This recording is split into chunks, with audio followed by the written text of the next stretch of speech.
The solar storm painted the observation windows crimson as Marcus Rodriguez guided his salvage ship through the debris field. The Helios system's unstable star was acting up again, making this already dangerous job even riskier.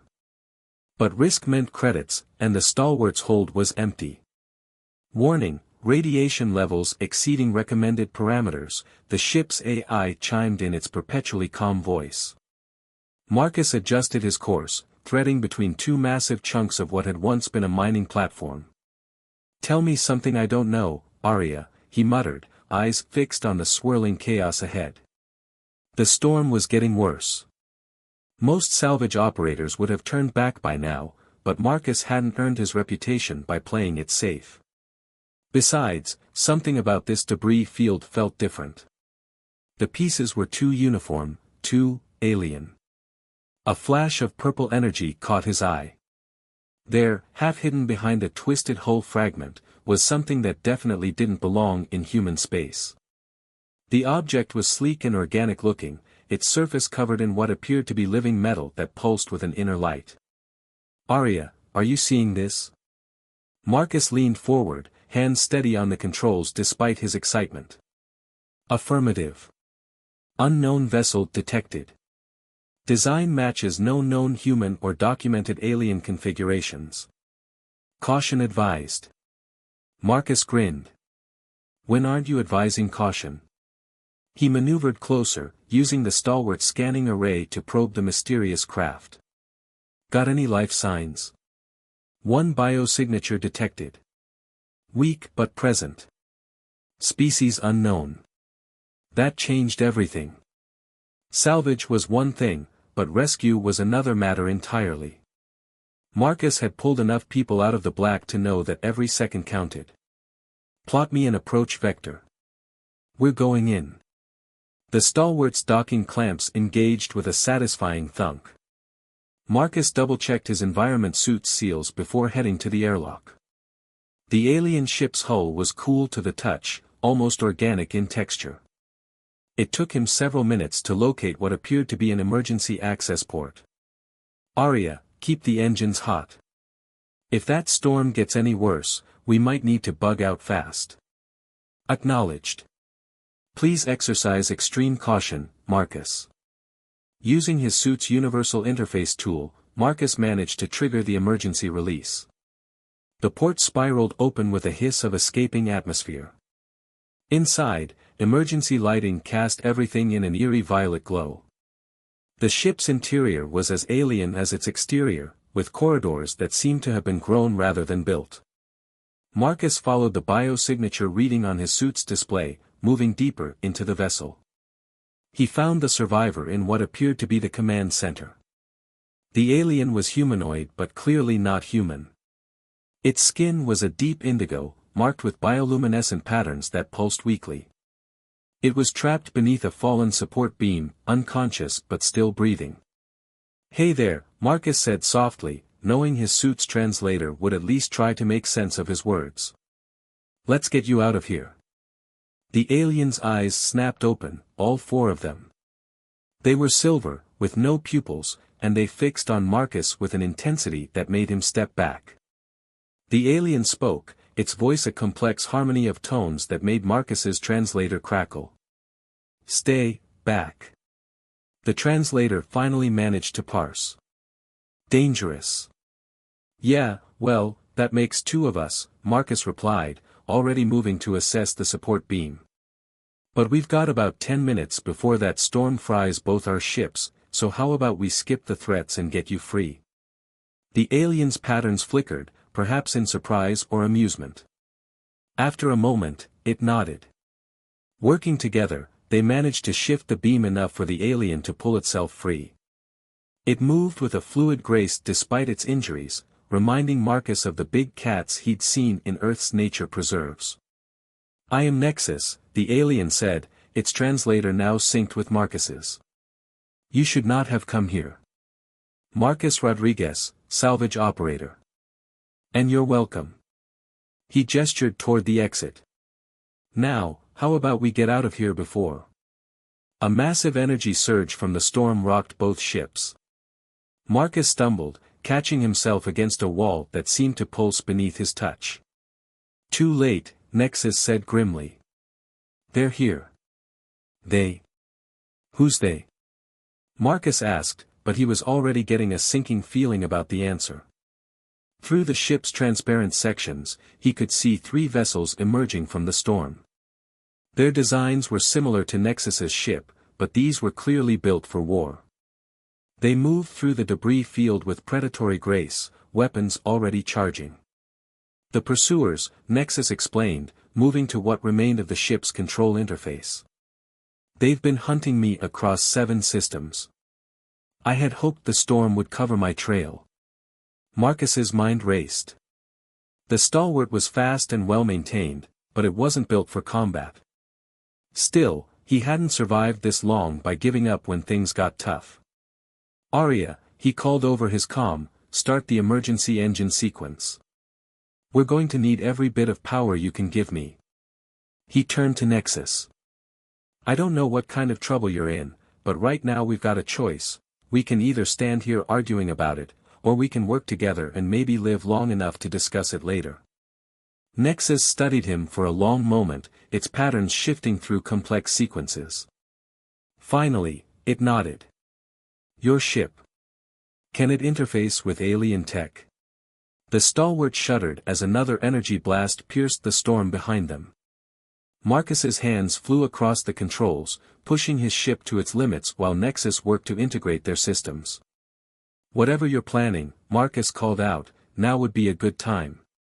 He yanked the controls hard to port, barely avoiding a piece of debris that could have torn through their hull. Nexus's patterns pulsed rapidly as its 6-fingered hands interfaced with both ship systems. "Your vessel's power grid is primitive, but adaptable. The neural pathways are accepting the override." "Primitive?"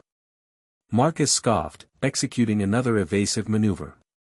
"This primitive ship is saving your life. And I am attempting to save yours," Nexus replied, its silver eyes flickering. "There. The integration is complete." Marcus felt it immediately. The stalwart's controls became more responsive, its engines humming with new power. Somehow, Nexus had merged its ship's surviving systems with the stalwart's, creating something entirely new. "Arya, status report. Power output increased by 327%. New systems online. Warning, configuration untested. Structural integrity may be compromised."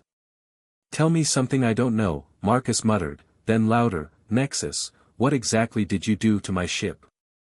"I gave it teeth," the alien replied, moving to stand beside him.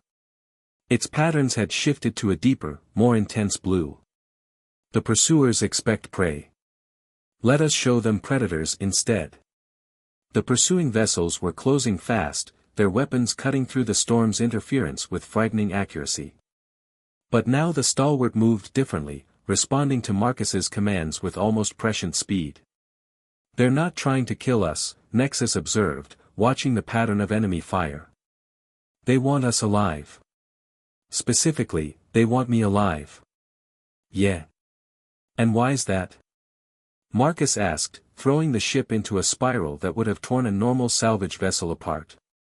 "What makes you so special?" Nexus was quiet for a moment, its patterns dimming. "I broke our highest law. I showed mercy." Before Marcus could respond, one of the pursuing ships launched something that wasn't a weapon. The object split apart in space, releasing hundreds of smaller devices that began moving independently. "Hunter-seekers," Nexus hissed. "They will attach to your hull and disable your systems." "Not if they can't catch us," Marcus replied, but he knew they were running out of options.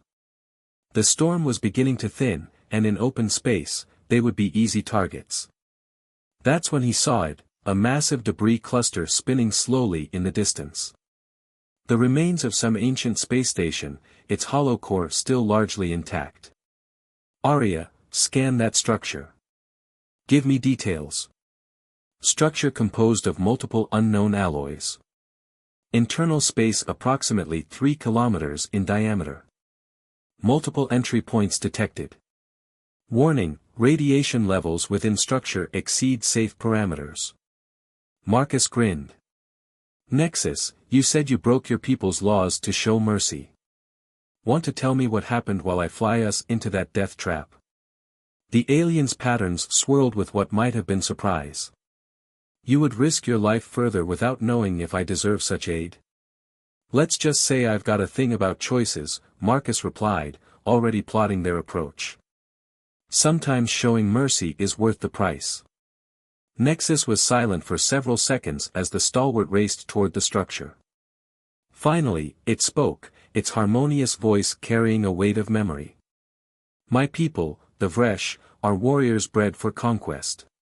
We expand endlessly, crushing any who resist. 3 cycles ago, I led an attack on what we believed was a military installation.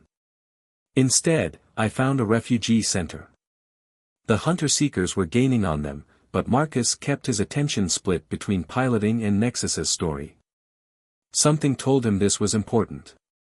There were thousands of them, Nexus continued, patterns flickering with emotion. Children, elders, healers, all fleeing from wars my people had started. My orders were to eliminate them all, to make an example. Instead, I evacuated them. I gave them our secret hyperspace coordinates, helped them escape to forbidden sectors. And now you're being hunted for it, Marcus finished, understanding dawning. Because you proved the mighty Vresh could choose something besides violence. Yes. My actions questioned everything our society is built upon. The pursuers are elite hunters, tasked with either returning me for reconditioning or ensuring I can never spread such dangerous ideas again. Marcus nodded, his jaw set with determination. Well then, let's give them something new to think about. He pushed the stalwart's merged systems to their limit, aiming for a gap in the ancient structure's hull that seemed barely wider than his ship. The hunter-seekers cannot navigate such a confined space, Nexus observed, its patterns brightening. But neither can our ships safely maneuver within. That's what they're counting on, Marcus replied with a grim smile. Good thing the stalwart isn't just a normal ship anymore. Arya, transfer auxiliary power to structural integrity fields. Nexus, I need you to handle power distribution. Whatever happens, keep our hull from buckling. They hit the gap at full speed, metal screaming around them as the stalwart scraped through the narrow entrance.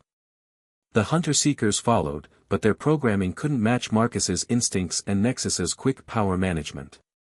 One by one, they collided with debris or each other, their remains adding to the chaos within the structure. The pursuers are holding position outside, Nexus reported, its patterns pulsing rapidly as it worked to keep their system stable. They are waiting for us to emerge or be crushed. Then I guess we'll have to disappoint them, Marcus said, guiding them deeper into the darkness of the ancient station. Because I've got a feeling this place has a few more surprises for us. The interior of the ancient station was a maze of twisted corridors and vast chambers, its original purpose lost to time. Marcus guided the stalwart through the darkness, relying on the ship's enhanced sensors and his own instincts to avoid the worst of the debris. These structures, Nexus said, its patterns shifting in what Marcus had begun to recognize as fascination. They're not random. This was something more than a station. Arya, run a deep scan of the surrounding architecture. Let's see what we're dealing with. Analysis complete, the AI responded after a moment. Structure appears to be a research facility. Detecting remnants of experimental quantum technology. Caution, multiple unstable energy signatures detected. Marcus exchanged a look with Nexus. A research facility out here, in the middle of nowhere? What were they studying? Before Nexus could respond, a massive energy surge rippled through the station. The stalwart systems flickered, and for a heart-stopping moment, everything went dark. Emergency power engaged, Arya announced as the lights came back online. Warning, unknown energy field detected. Ship's quantum signature has been altered. Altered how? Marcus demanded, but he was already seeing the answer. Through the view screen, the debris around them had changed. Some pieces seemed to fade in and out of existence, while others moved in impossible patterns. Fascinating, Nexus breathed, its patterns swirling with excitement. This facility, they were studying dimensional barriers.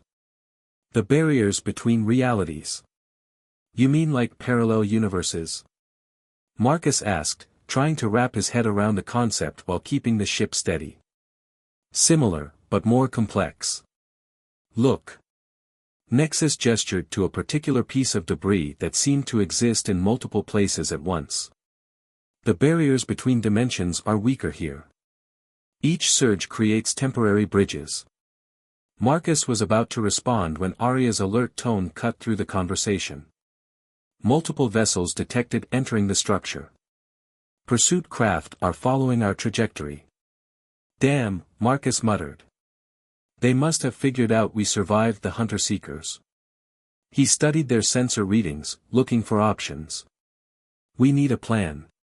Nexus's patterns pulsed thoughtfully. Perhaps we can use this environment to our advantage. Your species has a saying about fighting fire with fire. A slow smile spread across Marcus's face as he caught on to what Nexus was suggesting. You want to use the dimensional surges against them? That's crazy. He paused, then grinned. I like it. Working together, they began to formulate a plan. Nexus's knowledge of quantum physics combined with Marcus's practical experience and the stalwart's hybrid systems gave them capabilities neither would have had alone. If we can predict the next surge, Nexus explained, its hands dancing across the merged control systems, we can position ourselves to ride the dimensional wave. The pursuers won't be prepared for the quantum shift. And if we get it wrong? Then we may find ourselves scattered across multiple dimensions. Nexus's patterns flickered with what might have been dark humor. But we would be very difficult to pursue. Marcus shook his head, chuckling despite the danger. You know, for someone from a warrior species, you've got a pretty good sense of humor. Perhaps that is why they fear me so much, Nexus replied softly. I learned to see beyond what I was taught to be. Their moment of understanding was interrupted by weapons fire impacting nearby debris. The pursuit ships were getting closer, their superior engines allowing them to navigate the chaotic environment with frightening skill. Arya, how long until the next surge? Energy buildup suggests approximately 3 minutes until next dimensional surge. Calculating optimal positioning now. Marcus nodded grimly. 3 minutes. We just have to survive for 3 minutes against elite hunters in a quantum physics nightmare. No pressure. He threw the stalwart into a series of evasive maneuvers, using the strange physics of their environment to their advantage. Debris that existed in multiple states made perfect cover, and the pursuing ships couldn't get a clean lock on them. They're adapting to our pattern, Nexus warned, its patterns intensifying with concentration as it managed their power distribution. The lead hunter is Vex Thor, I recognize his tactical style. He won't fall for the same trick twice. Then we'll have to give him something new to think about, Marcus replied, an idea forming. Arya, transfer all non-essential power to the structural integrity field. Nexus, remember how you said you gave my ship teeth? Time to see how sharp they are. Marcus pulled the stalwart into a tight turn, bringing them about to face their pursuers. The hybrid systems Nexus had created screamed in protest, but held together. You're going to attack them directly? Nexus asked, its patterns flickering with surprise. That's insane. Reckless. I was going to say, surprisingly fresh of you. There was definite amusement in Nexus's harmonic voice now. The pursuing ships faltered for a moment, clearly not expecting their prey to turn and fight. Marcus used that hesitation to his advantage, pushing the stalwart straight at them while firing a concentrated burst of energy from their merged weapons systems. He wasn't trying to destroy them, the stalwart, even enhanced, wasn't a match for 3 fresh combat vessels. But he didn't need to win. He just needed to survive until dimensional surge imminent, Arya announced. 15 seconds. The pursuit ships recovered quickly, breaking formation to surround them. Energy weapons charged, ready to disable the stalwart. "Hold on to something," Marcus warned, his hands steady on the controls. "This is going to get weird." The surge hit like a tidal wave of reality itself. Marcus felt his consciousness stretch and compress as space-time buckled around them.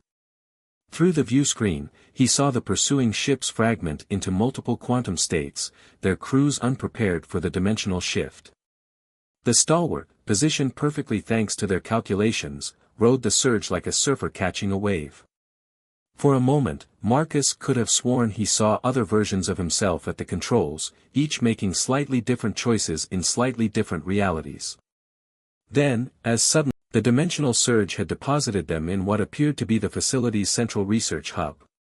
Massive quantum processors lined the walls, their ancient circuits still humming with residual energy. Marcus and Nexus worked quickly to assess their situation while Arya ran diagnostics on the stalwart systems. "The good news is we lost the pursuit ships," Marcus said, reviewing the sensor data. "The bad news is, well, pretty much everything else. Primary engines operating at 43% efficiency," Arya reported. "Hull integrity compromised in 3 sections. Dimensional shielding failing." Nexus's patterns had taken on a darker hue as it studied the facility's layout on their screens. "The surge scattered the hunters, but they will regroup. Vexthor won't abandon the hunt. Then we need to find another way out." Marcus brought up a holographic map of their surroundings. "There has to be something in this place we can use." A research facility this advanced would have had escape protocols. That's when they detected the signal. Faint but distinct, a quantum transmission pulsing from deeper within the facility. What caught their attention wasn't just the signal's existence, but its content. That's a Vresh emergency beacon," Nexus said, its patterns flickering with surprise. "But not from our pursuers. This signal is old." Before they could investigate further, new contacts appeared on their sensors. 2 ships, their designs a mix of Vresh and unfamiliar technology, emerged from a nearby chamber. "Attention salvage vessel," a voice called over their comm system. "This is Captain Lyra of the Free Coalition. We've been monitoring your situation. We can help." Marcus glanced at Nexus, whose patterns had become almost unreadable. "Friends of yours? The Free Coalition?" Nexus's voice carried a mix of hope and wariness. "They claim to be a group of Vresh reformers and their allies, working to change our society from within. But you're not sure if they're real or a trap," Marcus finished. He understood the dilemma. In his years as a salvage operator, he'd learned that offers of help often came with hidden costs. "We don't have much time," Captain Lyra's voice came again. "Our sensors showed the hunters regrouping. Let us dock with your vessel. We can protect you." Marcus studied the tactical display. The Free Coalition ships were positioned perfectly to either assist them or trap them. If they were genuine, this could be their best chance at escape. If not, "It's your call," he told Nexus. "You're the one they're hunting. Do we trust them?" Nexus was silent for a long moment, its patterns shifting through complex emotions. "In my experience, trust is not about certainty. It's about choice. You chose to trust me when you found me in that wreck." Marcus nodded slowly. "And you chose to trust me with the truth about why you're being hunted." He opened a channel to the Coalition ships. "Captain Lyra, we're accepting your offer. But just so you know, any funny business, and you'll find out exactly how many surprises this salvage vessel has left." The docking procedure was tense but smooth. Captain Lyra proved to be a tall, cybernetically enhanced humanoid, her Vresh heritage evident in her indigo skin but modified with technological improvements. Her crew was a mix of species, including several who bore the same silver tattoos as the refugees Nexus had saved. "We've been following your trail since you escaped the pursuit fleet," Lyra explained as they gathered in the Stalwart's hybrid command center. When we detected the dimensional disturbances here, we knew we had to act. Why? Marcus asked, keeping one eye on the tactical display. What's so special about this facility? Lyra and Nexus exchanged a look that set Marcus's instincts on edge. There was something they weren't telling him. This facility, Lyra said carefully, was not just researching dimensional barriers. The next few minutes were a blur of activity as they prepared for their last stand. The Free Coalition crews integrated their systems with the Stalwart's hybrid setup, while Marcus and Nexus worked to bring the facility's ancient defenses online. The quantum processors are still functional, Nexus reported, its patterns pulsing with focused energy. If we can power them up fully, we might be able to use them as more than just a consciousness modifier. You mean weaponize them? Marcus asked, helping Lyra's engineers reinforce their shields. Not exactly. Nexus's patterns shifted to a configuration Marcus hadn't seen before. We could use them to broadcast the change, to give every Vresh in range the same choice I had. The choice to be more than what we were made to be. They'll never let us succeed, Lyra warned, her cybernetics processing combat scenarios. Vexthor and his fleet will destroy this facility before they let that happen. Then we'll have to hold them off long enough to power up the processors, Marcus said. He turned to Arya's holographic interface. What do you think, old friend? One last crazy plan? Historical data suggests your crazy plans have a 67% success rate, the AI replied with what might have been affection. Those are acceptable odds. The pursuit fleet made their first move moments later. Energy beams lanced through the dimensional distortions, testing their defenses. The Coalition ships moved to protect the facility's vital sections while the Stalwart, now more powerful than ever thanks to the combined technologies, took point. Multiple dimensional incursions detected, Arya announced. They're trying to flank us through parallel spacetime. Marcus gripped his controls, feeling the ship respond to his touch like a living thing. Not today, they're not. Nexus, how long do you need? The processors are at 60% power. We need at least 5 more minutes to achieve broadcast strength. You'll have them, Marcus promised, then opened a channel to all allied ships. Okay, everyone. Time to show these hunters what happens when they corner too many predators. What followed was a battle unlike anything in human or Vresh history. Ships phased between dimensions, weapons fire splitting reality itself. The Stalwart danced through impossible spaces, its hybrid systems allowing it to predict and counter the pursuit fleet's sophisticated tactics. Lyra's coalition forces proved their worth, using their intimate knowledge of Vresh strategy to disrupt formation after formation. But the hunters were relentless, pressing their advantage of numbers and firepower.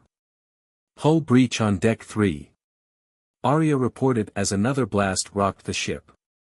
Dimensional shielding failing. Reroute power from life support if you have to, Marcus ordered, executing a maneuver that should have torn the ship apart. We just need a little longer. Through it all, Nexus worked frantically at the quantum processors, its patterns a blur of activity. The facility's ancient systems responded to its touch, power building to levels that made reality itself shiver. Marcus. Nexus called out suddenly. We have a problem. The primary processor core, it needs to be activated manually. Someone has to go in there. Marcus looked at the readings and felt his heart sink. The core chamber was flooded with quantum radiation. Anyone who entered would be exposed to lethal levels within seconds. I'll do it, Lyra volunteered, but Nexus shook its head. The interface requires fresh genetic patterns. It has to be me. No. Marcus's voice was firm. There has to be another way. There isn't. Nexus's patterns had settled into a calm, steady configuration. You taught me something, Marcus Rodriguez. You showed me that sometimes the greatest victory isn't in surviving, but in choosing what we're willing to die for. Before anyone could stop it, Nexus sealed off the processor chamber and teleported inside. Through the observation window, Marcus watched as his friend approached the core, patterns glowing brighter than ever. Nexus, wait. Thank you, my friend. Nexus's voice came through their comm system, still melodious despite the interference. For showing me that mercy isn't weakness. It's the greatest strength of all. The quantum core erupted with energy as Nexus made contact. Reality buckled and twisted as waves of transformative power radiated outward, washing over every Vresh ship in range. On their tactical display, Marcus watched in amazement as the battle simply stopped. Ship after ship powered down their weapons as their crews experienced what Nexus had, the freedom to choose their own path. Quantum broadcast successful, Arya reported. Detection of widespread neural pattern modifications among Vresh vessels. They're standing down, Lyra breathed, watching as the pursuit fleet began to break formation. It actually worked. Marcus barely heard her. He was focused on the processor chamber, where Nexus's patterns were fading, but its silver eyes remained bright. Arya, get me a channel to the chamber. Channel open. Nexus. Marcus struggled to find the right words. You did it. You changed everything. No, my friend. Nexus's voice was growing weaker, but its patterns showed no fear. We did it. Sometimes it takes an outsider to show us who we really are. Who we can choose to be. The patterns faded further, but Nexus managed one final burst of luminescence. Keep choosing mercy, Marcus Rodriguez. Keep showing others that there's always another way. The patterns went dark, but their effect continued to ripple outward through space. Ship by ship, the Vresh began to communicate not with threats and demands, but with questions and offers of peace. Marcus stood at his viewport, watching as the facility's quantum energy gradually dispersed into the surrounding dimensions.